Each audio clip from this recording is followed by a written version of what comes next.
Assalamualaikum warahmatullahi wabarakatuh. Halo semuanya, perkenalkan saya Zahra Nur Ajijah dari kelompok 2 Praktikum Fisiologi Reproduksi Organisme Akuatik BDP 57 Fakultas Perikanan dan Ilmu Kelautan IPB University. Pada video kali ini saya akan membahas mengenai ikan koi. Nah pasti tentunya nih teman-teman semua pastinya udah gak asing lagi kan dengan ikan yang satu ini. Nah tapi teman-teman tahu gak sih caranya membedakan mana ikan jantan koi dan juga ikan betina koi? Jadi ada yang namanya ciri seksual primer dan juga ciri seksual sekunder. Nah ciri seksual primer ini merupakan ciri seksual yang langsung berhubungan dengan organ reproduksi. Sedangkan ciri seksual sekunder itu dapat dilihat dari fisik si ikannya itu sendiri. Contohnya seperti warna, bentuk tubuh, dan lain-lainnya. Ikan jantan koi memiliki ciri primer dan ciri sekunder diantaranya seperti mengeluarkan sperma apabila tubuhnya di stripping, terus warnanya itu lebih tajam, lalu gerakannya lebih gesit dan juga lincah dibandingkan yang betina, lalu memiliki bagian urogenital yang berbentuk oval, selanjutnya tubuh dari kepala hingga bagian ekor itu lurus menyerupai seperti torpedo. Nah, sedangkan ciri primer dan ciri sekunder dari ikan koi betina yaitu diantaranya apabila ikan betina koi ini di stripping itu akan mengeluarkan telur atau ovum, lalu warnanya itu lebih pudar dibandingkan yang jantan, lalu pergerakannya yaitu cenderung lebih lambat, memiliki lubang urogenital membulat, dan bagian perutnya lebih buncit. Nah, secara garis besar, jantan dan betina dari ikan koi ini tentunya dapat dilihat nih, ikan mana yang menghasilkan sperma dan juga ikan mana yang menghasilkan telur. Nah, selanjutnya bagaimana sih caranya mengetahui ikan koi ini sudah matang gonad atau belum? Nah, terdapat ciri-ciri ikan koi yang sudah mencapai matang gonad.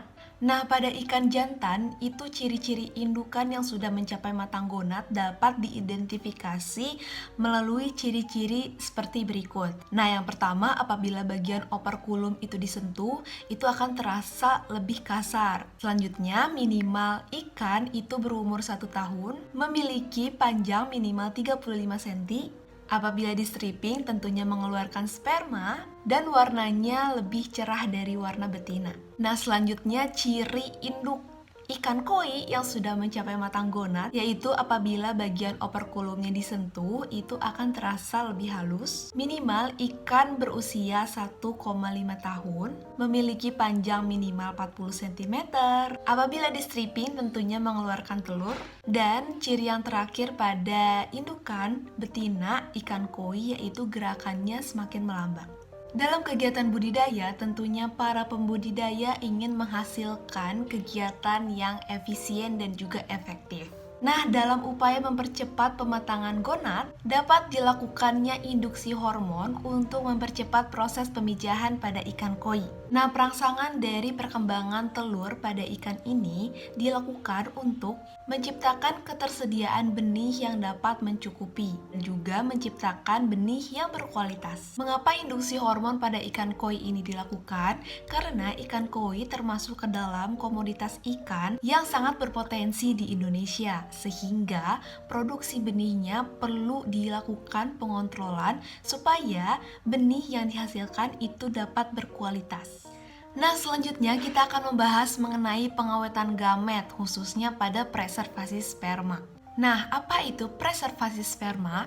Jadi, preservasi sperma ini merupakan suatu kegiatan dalam meningkatkan umur simpan dari sperma dengan menjaga sifat-sifat dan fungsi dari sperma itu sendiri. Nah, terdapat tujuan dari kegiatan preservasi sperma ini, diantaranya yaitu yang pertama, sebagai intensifikasi produksi benih. Yang kedua, untuk menjaga gamet tersebut tidak overpanning atau lewat matang. Selanjutnya, yaitu dapat menjadi pengganti biaya pemeliharaan induk, memudahkan pemindahan sel sperma, dan memungkinkan pemijahan pada saat pematangan gonad yang berbeda antara jantan dan juga betina. Nah, pada kegiatan preservasi sperma ini digunakan larutan extender, yaitu sebagai larutan yang memberikan nutrisi pada sperma tersebut. Nah, larutan extender ini dapat berasal dari madu, kelapa muda, larutan isotonik, dan larutan yang dapat meningkatkan fertilitas sperma. Selanjutnya, kita akan membahas mengenai rekayasa kelamin. Nah, suatu ikan itu dapat dilakukan suatu pemuliaan ikan. Nah, pemuliaan ikan ini diantaranya yaitu seperti androgenesis, ginogenesis, poliploidisasi, dan juga seks reversal. Nah, yang akan kita bahas lebih lanjut yaitu mengenai seks reversal.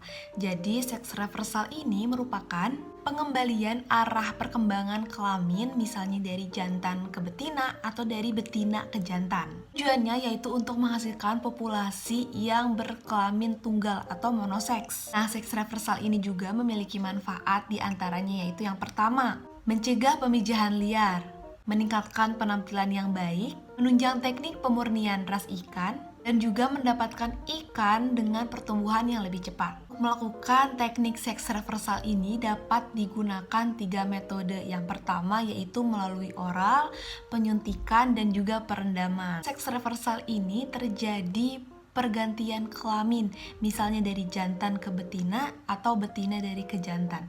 Nah, untuk sebutan perubahan kelamin ini yaitu terdapat istilah feminisasi dan juga maskulinisasi. Nah, kalau misalnya feminisasi ini yaitu dari jantan ke betina, kalau misalnya maskulinisasi ini dari betina ke jantan. Dilakukan seks reversal nih untuk mengetahui suatu populasi itu berhasil dilakukan seks reversal atau tidak, itu dapat diamati atau diketahui dengan pewarnaan asetokarmin. Asetokarmin ini berfungsi sebagai larutan untuk membuat gonad atau sperma yang akan diamati itu lebih jelas ketika nanti diamati di bawah mikroskop. Selanjutnya kita akan membahas mengenai nilai GSI dan juga HSI. Nah, jadi setelah kita mengetahui nih ikan yang dilakukan seks reversal ini berhasil, nah selanjutnya kita bisa menentukan nilai GSI dan HSI dari ikan tersebut. GSI atau gonad somatic index ini merupakan persentase bobot dari gonad dengan bobot tubuh dari ikan itu sendiri yang nantinya akan menunjukkan perkembangan gonad dari ikan tersebut. Nah, dari nilai GSI ini dapat diketahui tingkat kematangan gonad pada ikan tersebut. Sedangkan HSI atau Hepatosomatic Index merupakan perbandingan dari bobot hati dengan bobot ikan tersebut dalam menggambarkan proses metabolisme hati di ikan tersebut.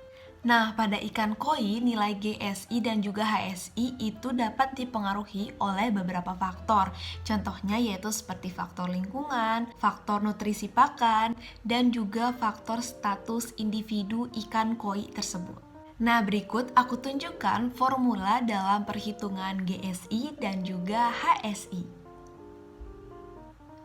Dalam proses pemijahan terdapat faktor atau parameter yang dijadikan sebagai acuan dalam kesuksesan metode pemijahan, yaitu fekunditas dan diameter telur. Menurut Ayer et al. 2015, daya tetas telur itu dipengaruhi oleh faktor internal, yaitu kualitas telur, sperma, dan juga terdapat faktor eksternal seperti faktor lingkungan yang meliputi suhu, oksigen, pH, dan amonia.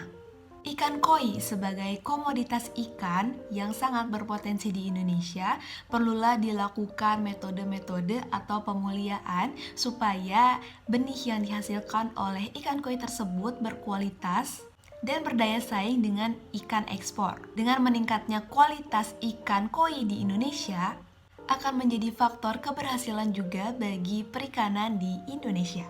Cukup sekian dari saya, mohon maaf apabila ada yang kurang berkenan. Terima kasih atas perhatiannya. Wassalamualaikum warahmatullahi wabarakatuh.